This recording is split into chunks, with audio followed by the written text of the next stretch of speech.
Have you ever heard of a place called Black Wall Street? It wasn't on Wall Street in New York.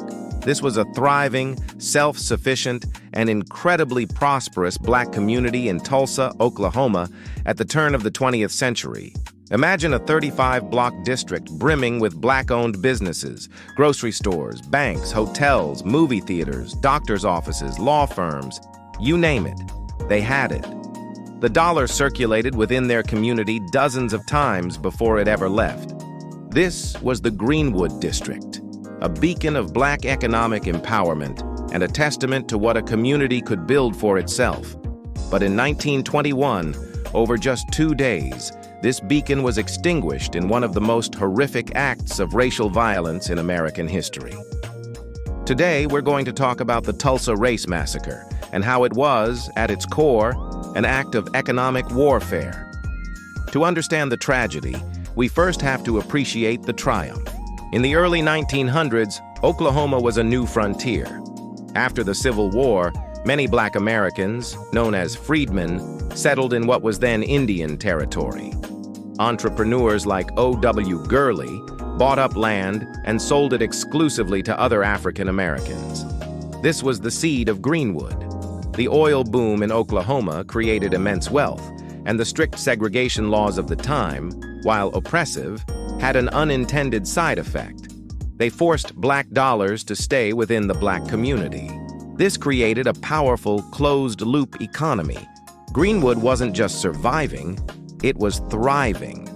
It had one of the best school systems in the state. Its residents were doctors, lawyers, and business owners with a standard of living that rivaled or even surpassed that of their white neighbors. This prosperity, this undeniable success, bred resentment and jealousy. Greenwood stood as a direct contradiction to the racist ideologies of the time that claimed black people were inferior. Their success was seen as a threat. The spark that lit the fuse was a common and often fabricated accusation. On May 30th, 1921, a young black man named Dick Rowland, a shoe shiner, entered an elevator operated by a young white woman named Sarah Page. The exact details of what happened in that elevator are lost to history, but the most accepted accounts say Rowland likely tripped and grabbed her arm to steady himself, causing her to scream. The next day, the sensationalist Tulsa Tribune newspaper ran a story with the inflammatory headline, "Nab Negro for Attacking Girl in Elevator," and reportedly published an editorial calling for a lynching. Tensions, already simmering due to racial and economic anxieties, exploded. A white mob gathered at the courthouse where Rowland was being held, demanding he be handed over. In a brave act of defense, a group of armed black men, many of them World War I veterans, went to the courthouse to ensure Rowland wouldn't be lynched. A confrontation occurred, a shot was fired, and all hell broke loose. But this was not a riot.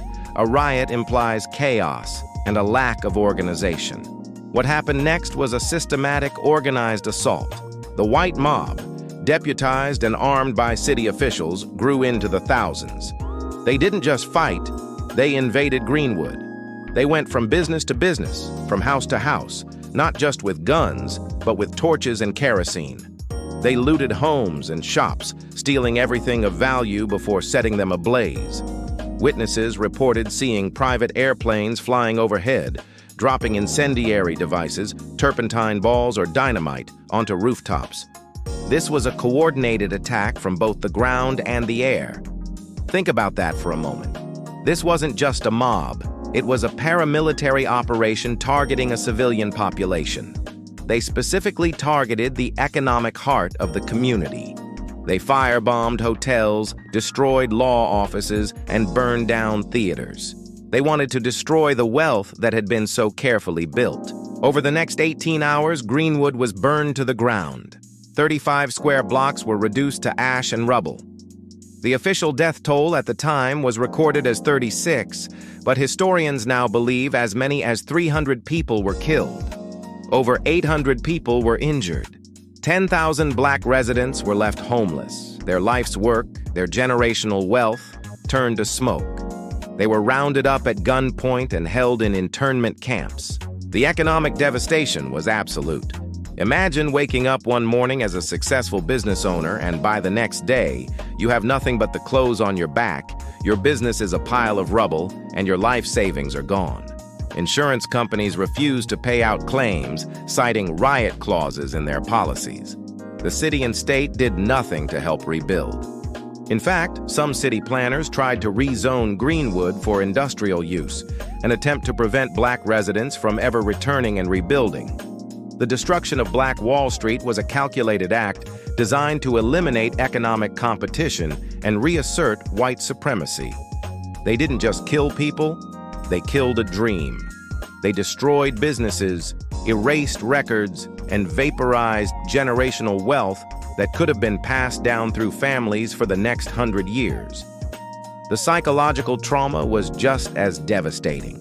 For decades, the massacre was deliberately erased from history. It wasn't taught in schools. It wasn't mentioned in newspapers. Survivors were too afraid to speak about it.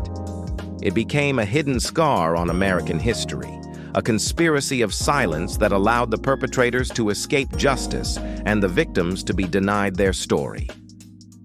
The economic impact continues to this day. Studies have shown the vast wealth gap that exists between Black and white families in America. A significant part of that gap is due to the loss of generational wealth through events exactly like the Tulsa Race Massacre. When you destroy a community's entire economic base, its homes, businesses, and savings, you set them back for generations. The wealth that should have been passed down from those doctors, lawyers, and entrepreneurs of Greenwood simply vanished. It is a powerful and tragic example of how racial violence has been used as a tool for economic oppression throughout our history. It was only in recent decades that the story of Greenwood began to be reclaimed. Through the brave testimony of survivors and the tireless work of historians and activists, the truth of the Tulsa Race Massacre has been brought into the light. The community is still fighting for justice, for reparations, and for the recognition of the immense loss they suffered. The story of Black Wall Street is not just a tragedy, it's a vital lesson. It shows us the incredible potential and resilience of a community, but it also serves as a stark reminder of the destructive power of racial hatred and economic envy. It forces us to confront the uncomfortable parts of our past and to understand how those events continue to shape our present. Thank you for joining me to learn about this crucial and often overlooked part of American history. It's stories like these that we need to remember and share, to honor the victims and ensure such atrocities are never repeated. If you found this video informative, please give it a thumbs up and consider subscribing to the channel for more deep dives into history. Let us know your thoughts in the comments below. See you next time.